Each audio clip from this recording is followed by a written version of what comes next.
بسم اللہ الرحمن الرحیم۔ السلام علیکم ورحمۃ اللہ وبرکاتہ۔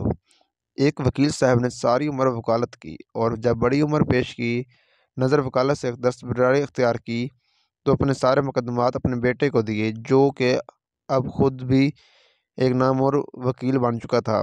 چند ماہ بعد بیٹے نے ایک مقدمے کی فائل والد کے سامنے پیش کی اور کہا کہ آپ ساری عمر یہ مقدمہ لڑتے رہے، مگر یہ مقدمہ نہ جیت سکے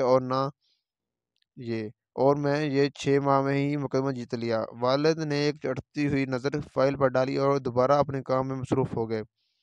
بیٹے کو بہت غصہ آیا تو اس نے کہا کہ اگر آپ ناکامی کا اعتراف نہیں کر سکتے تو کم از کم میری کامیابی پر مبارکباد تو دے سکتے ہیں۔ والد نے سر اٹھا کر بیٹے کی طرف دیکھا اور کہا، تم بیوقوف ہو۔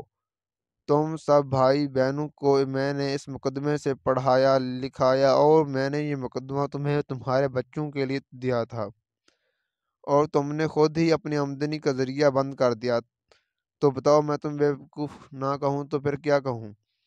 امید کرتا ہوں دوستوں آپ کو ہماری ویڈیو پسند آئے گی۔ ویڈیو پسند آئے تو چینل کو لائک اور سبسکرائب کرنا مت بھولیے گا۔ اللہ حافظ۔